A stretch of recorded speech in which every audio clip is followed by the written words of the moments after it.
Hola, buenos días, buenas tardes, buenas noches. Welcome to our humble abode, BLDG Productions, and welcome back to our basic Spanish tutorial. Profesor B se siente triste porque ahora mismo no tenemos nuestra favorita alumna. So Professor B is very lonely today, guys, because our favorite student is not with us. Mrs. L is a working student and she is having a part-time job right now. Pero no os preocupéis. But don't you worry, guys, I have invited a new student and I'm so excited to know her. I'm sure you'll get amazed with her too. So, let's get started. But of course, before we proceed, I want to take this opportunity to thank our team BLDG members and our super chatters in our previous premiere. So, here they are.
Class, we have a new student. Tenemos una nueva alumna y se llama Señorita L. Hola, Señorita L. Buenos días. ¿Qué tal está? Oh my God! Hola, profe B. Estoy bien, gracias. ¿Y usted? Estoy bien, gracias. ¿Puedes decir tu nombre completo para que te conozcamos? Hola a todos. Me llamo Lucrecia Tililín. Algunos me llaman Lucrín o Lucaret. Un placer conocerte, Lucrecia. ¿Estás lista? Sí, profe. Ya estoy lista para aprender español. Entonces, vamos a empezar. For today, guys, we are going to discuss another type of pronoun, which is indirect pronoun. In our previous lesson, we discussed direct object pronoun, if you still remember. Let's recap what a direct object pronoun is. A direct object pronoun receives the action of the verb. The thing being acted upon is the direct object pronoun. The direct object pronouns are, still remember them, me, te, lo, la, nos, os, los, and las. Okay, so example, don't touch the objects. Do not touch them. So them is the direct object pronoun and it is the receiver of the action. In Spanish, Lucrecia? No los toques. So we are going to use los in plural to mean them and it is written before the verb. Now, let's focus on indirect object pronouns. An indirect object pronoun is who, whom, what the action of the verb is being done for. So we have the question who, what the action of the verb is being done for. It simply answers the questions or the question for whom the action is being done.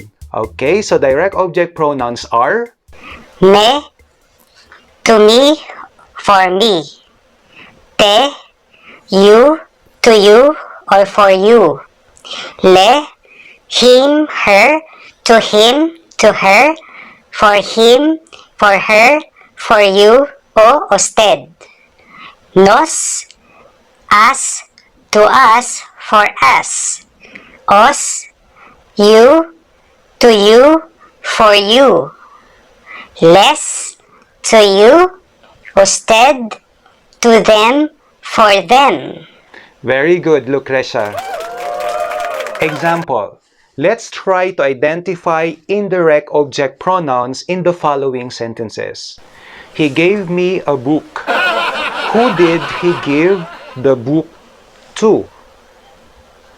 Me. Él me dio un libro. Me is the direct object pronoun. The book that he bought is for me. El libro que compró él es para mí. Next sentence. I want to buy flowers for my girlfriend. How do you say that in Spanish, Lucrecia? Quiero comprar flores para mi novia. What is the direct object pronoun in the sentence? Las flores. Correct, because that's what we are buying. And what is the indirect object? Para mi novia, for my girlfriend. Perfect. Para mi novia, for my girlfriend, since the action is being done for her. A shortcut to easily recall this type of pronoun in a sentence is that an indirect object will always be preceded by prepositions like a and para, as the action indicates for someone. So that is para alguien, para mí, para ti, para su novia, para su madre, a mí, a ti, a su novia, a su madre, or something else. Some more examples. She cooks the food for her family. Ella cocina la comida para su familia. Who does she cook the food for? For her family, para su familia. For her family, para su familia is the indirect object, and you can replace it with the indirect object pronoun le. So we are going to use le. Ella le cocina la comida. More examples. Indirect object pronouns in singular. My mother gave me a piano. Mi madre me regaló un piano. We want to accompany you. Nosotros te queremos acompañar. You said yes to him or her. Tú le dijiste que sí. We respect you very much. Nosotros le tenemos mucho respeto. Muy bien. Let's also have some indirect object pronouns in plural. Juan family will take us to the beach. Familia Juan nos llevará a la So playa. in that case, we are going to use nos. Lucy will help you tomorrow. Lucy os ayudará mañana. Alright, so the pronoun that we're going to use is os. Karina makes them meals every day. Karina les hace la comida todos los domingos. So them, we are going to use les. Kitten lover visa and You ATV channel accompany us to work. Kitten Lover Visa y ITV Channel nos acompañan al So trabajo. us, we are going to use nos. There are several scenarios whereby the placement of indirect object pronouns will change. So let's take some examples.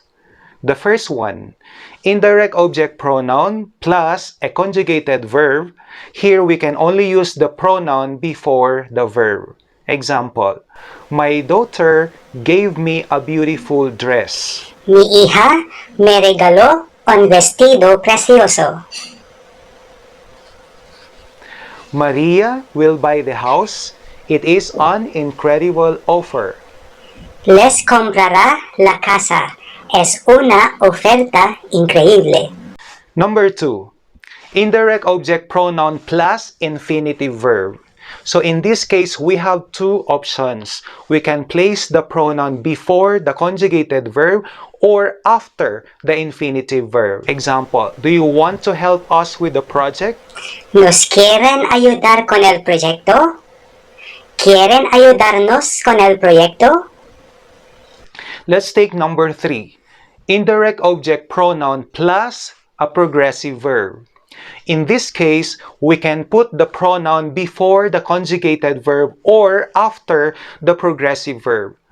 Example, they are doing us a great favor. Doing is the verb and the progressive form is haciendo. Nos están haciendo un gran favor. Están haciéndonos un gran favor. So we can use nos están haciendo o están haciéndonos. Number 4. Indirect object pronoun plus imperatives. So for commands, we use the imperative mode and add the pronouns after the verb. Example, give me the report before Friday, please. Entrégame el reporte antes del viernes, por favor. Remind me to buy flowers for the birthday. Recuérdame comprar flores para el cumpleañero. Alright, so just an additional info guys. Kay celebrator refers to the one who is celebrating his or her birthday, and celebrant is the one officiating a mass, for instance. Okay, celebrator and celebrant. Number 5. Indirect object pronoun in the negative form. So this form is relatively straightforward. So no plus indirect object plus verb. Okay, so that constitute our number 5 rule. Example, do not do this to Brad PVV. No le hagas esto. Formentera Nelia did not tell them about the meeting. Formentera Nelia no les dijo nada sobre la reunión. Karing TV hasn't talked to him in months. Karing TV no le ha hablado en meses. Alright, so let's have some more exercises.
So that ends our lesson, guys. I hope you learned something from our basic Spanish tutorial. Muchas gracias, profe, y muchas gracias a todos por escucharnos. Adiós, hasta luego. Chao.